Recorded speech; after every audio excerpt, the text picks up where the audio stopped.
墨尔本是一个美好的城市，但是很多华人朋友一到春天就想搬家。Melbourne is such a lovely city, except in spring because of the hay fever.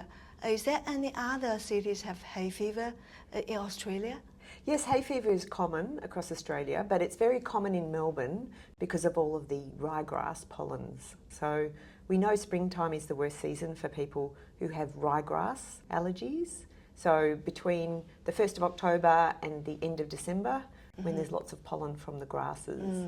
But some people have hay fever all year round, and they're allergic more likely to house dust mite or mould or pet dander, so cat and dog dander. So if you have allergies all year round, you can go to your doctor and get a test to see whether you have an allergy to something specific, which can help you avoid it. Take myself, for example, because I was born overseas and back in China. Some people, they don't have any allergy, not after they come to Australia. Is that because of environment factors or some other factors?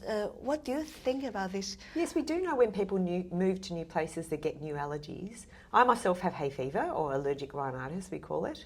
And when I went to live in America, my hay fever got a lot worse because I was seeing new pollens that my body didn't recognise, and it was quite bad the first season. It tends to get better the longer you stay in the same country. And we also know allergies are more common in people who are Asian who come to Australia. So we don't know why, but particularly eczema and food allergy. In fact, the research that I have done myself has shown that Asians in Australia have twice as much allergy as non-Asians, but if you were born in Asia and then come to Australia, you're protected from those early life allergies like eczema and food allergy.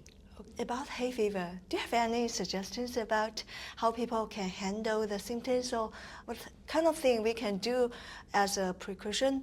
So there's prevention and then there's management. For prevention, what we recommend is a month before hay fever season, so from the 1st of September, you can get over-the-counter products that will either prevent the allergy getting worse during the season or treat the symptoms, such as antihistamines, or if they've given you some preventer, which is like nasal sprays, you can start those early to keep and prevent things getting worse as the spring season gets more significant.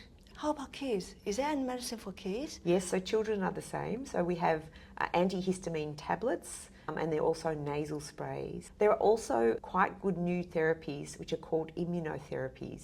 So if your doctor tests you for which thing you're allergic to, they can give you an immunotherapy as either a sublingual, so something under the tongue, a tablet, or even an injection to prevent that allergy.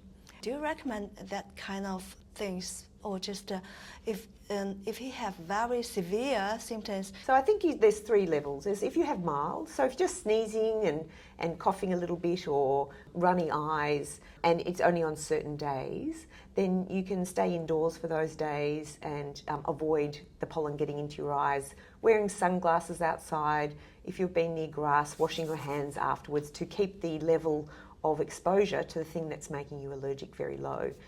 If you have more symptoms that are not easy to contain, then you should get some treatment, some antihistamine or some corticosteroids, so nasal sprays or eye drops.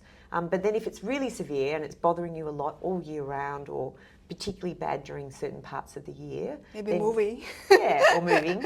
You should think about getting some help from your allergy doctor. But I will say that there is a really good app called the Melbourne Pollen app. And if it's a high or extreme pollen count, you might say, look, it's going to be windy today, it's going to have a high pollen count, I don't want to make things worse today. So those are the days that you may want to check. And the Melbourne pollen count has a website, a Facebook, I think it has Twitter, lots of information for people. It has podcasts on there to tell you all about hay fever, what to do to prevent it or to better manage it. And the other thing I want to talk about is thunder asthma. That is interesting that hay fever can combine with the thunder and make things worse. Absolutely. So what we know is in 2016 there were unfortunately 10 deaths from people from thunderstorm asthma, and most of those people had hay fever but didn't know they were at risk of asthma. So if you have hay fever and you find during thunderstorms that you're getting tightening of the chest or you're coughing a lot, go and see a doctor. But we know with thunderstorm asthma, it's the rapid change in temperature. And what happens is the pollens are cracked open and they can get deeper into the lungs. And so people who don't normally have coughing or wheezing or asthma symptoms are getting these symptoms. So we do recommend, if you know you're at risk of thunderstorm asthma, perhaps stay indoors to avoid those sudden changes in the pollen count, or get some Ventolin, which you can get over the counter, and have some puffs to try and open up your airways. How do you think this year's hay fever level?